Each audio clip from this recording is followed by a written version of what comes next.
Buenos días, hoy es martes, esto es Lifters. Hoy me he levantado y he dicho, voy a buscar algún dato así un poco curioso para comentaros aquí en el podcast. Digo, hoy 28 de julio, ¿qué cosas importantes ha habido a lo largo de la historia? Y bueno, si busquéis en Wikipedia, al final, da igual el día que pongáis porque van a salir 500.000 historias de qué han pasado ese día en concreto. Y si no, probadlo a ver, ya veréis. Pero bueno, como este podcast va de deporte, entrenamiento, un poco por ahí todo, digo, voy a ver si encuentro algo en concreto, algo de deporte. Y sí, en 1991, tal día como hoy, el ciclista Miguel Indurain, que seguro que muchos os suena, aunque no seáis aficionados del ciclismo, pues seguramente os suene, sobre todo si sois de aquí de España. Bueno, pues ganó su primer Tour de Francia, con lo cual un dato importante que pasó sobre todo a nivel de ciclismo aquí en España. Yo no es que siga mucho el ciclismo, la verdad. En el podcast de Café y Hierros he hablado a veces de él, de cómo podemos combinar entrenamiento de fuerza para mejorar en el ciclismo o en el running, todo ese tipo de cosas. Pero bueno, algún día igual hablo un poco más acerca de todo esto del ciclismo y demás en este podcast. Bueno, hoy quería hablaros acerca de ciencia, acerca de la evidencia científica que tenemos en cuanto al entrenamiento y por qué, bueno, ya lo habéis leído en el título, por qué quizás no deberíais de haceros demasiado caso muchas veces de los estudios científicos que salen. Porque muchas veces esos estudios están hechos bajo unas condiciones, o sea, voy a entrar ya directo al saco, están hechos bajo unas condiciones que luego en la vida real no se dan, o sea, no son exactamente iguales. Por ejemplo, normalmente se suelen hacer estudios del tipo, con este rango de repeticiones o con este RM, con este volumen de entrenamiento, ¿podemos ganar masa muscular? ¿Podemos generar hipertrofia? ¿Cuánta fuerza podemos generar? Al final todo este tipo de estudios está muy bien porque hemos aprendido un montón, al final sabemos entrenar de forma mucho más eficiente gracias a todos estos estudios que van saliendo día tras día, año tras año, pero el problema es que muchas personas se fijan en estos estudios para adaptar un entrenamiento única y exclusivamente a la ciencia. Luego, por otro lado, es verdad que tenemos a gente que lleva entrenando 30 años, 40 años y están fuertes, están grandes y realmente han hecho cosas y no saben muchas veces ni por qué las han hecho, pero oye, ahí están, funcionan, con lo cual las han hecho por algo será.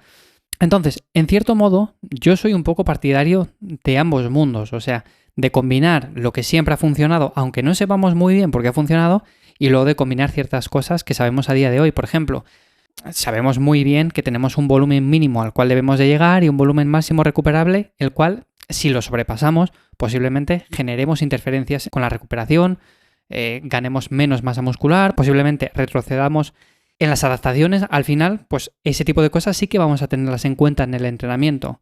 Pero, por ejemplo, no vamos a tenerlo todo tan al milímetro para decir, esto tiene que ser así porque ayer salió un estudio que concretamente decía esto y esto, por lo tanto yo lo estaba haciendo de esta otra forma y sí es cierto que me funcionaba, pero seguramente que si decían esto, posiblemente de esta forma me funcione más.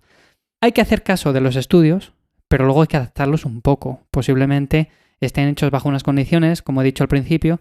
Muchas veces se hacen sobre personas que nunca han entrenado, otras veces personas que sí han entrenado, pero tampoco controlan mucho al grupo que llevan en sí. O sea, por ejemplo, si lo hacen sobre 50 personas, luego no les controlan mucho a ver si realmente están haciendo eso que les mandan. Por ejemplo, les mandan un entrenamiento torso-pierna de tanto volumen, de tantas series, tantas repeticiones y demás.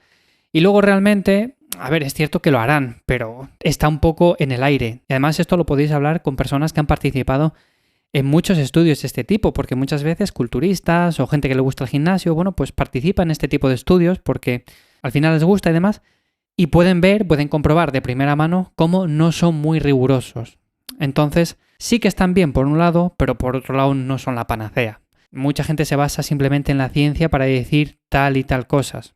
Luego, por otro lado, tenemos a personas que es cierto que dicen que la ciencia que no vale para nada y que lo que han hecho ellos sí que vale porque lo han hecho toda la vida y porque funciona. A ver, pues no vamos ni a un extremo ni al otro. O sea, vamos a mezclar un poco ambos y vamos a coger lo mejor de ambos mundos. Yo no digo, por supuesto, que la ciencia no sirva para nada. Y por supuesto que lo que llevan haciendo personas durante 30 años, tampoco digo que no sirva para nada. Pero hay cosas de ambos mundos que si las juntamos al final vamos a tener un entrenamiento muy bueno. Entonces, en este sentido, ¿cuál es mi consejo desde aquí? Que cada vez que leáis un estudio, veáis si es aplicable o no es aplicable. Hay ciertas cosas que sí, que las podemos implementar y podemos probar, ¿por qué no? Total, ya, ¿qué puede pasar? O sea, que perdamos 2 semanas, bueno, pues no va a pasar nada. Que perdamos 4 semanas, 6 semanas, bueno, pues ya está. Además, si somos bastante avanzados, pues tampoco va a haber una pérdida significativa.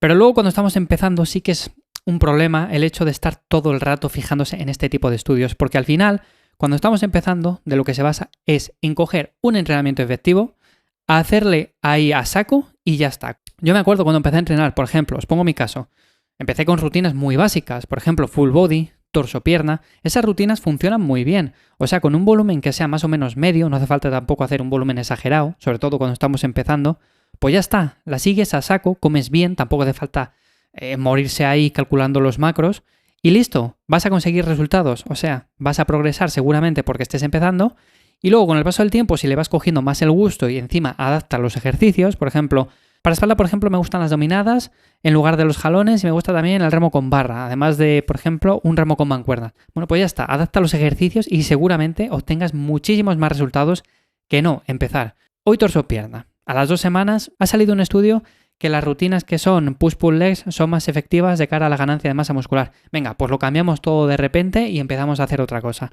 Luego sale un estudio al mes siguiente que dice que las full body 6 días a la semana también son muy eficientes de cara a la ganancia de masa muscular, incluso más que estas otras. Venga, pues cambiamos todo el planteamiento y empezamos otra vez desde cero. Al final, ¿cuánto tiempo ha pasado? 6 meses, ha pasado un año, ha pasado mucho tiempo y realmente no hemos seguido una rutina de forma estable. Es muy complicado al final conseguir resultados de esa manera. Por lo tanto, la ciencia sirve. Lo que han hecho toda la vida los culturistas, la gente que va al gimnasio y ha conseguido resultados muchas veces sin saber lo que está haciendo, pero ahí está, bueno, pues también sirve. Con lo cual vamos a mezclar ambos mundos. Vamos a mezclar eso que se lleva haciendo toda la vida y que realmente ha funcionado con lo que sabemos a día de hoy que ya es bastante. O sea, se va a ir mejorando mucho más con nuevos estudios que van saliendo, pero hay que ver sobre todo si son aplicables. Entonces, en este sentido, simplemente es lo que quería comentar. Hoy yo no sé qué opinión tienes tú acerca de todo esto.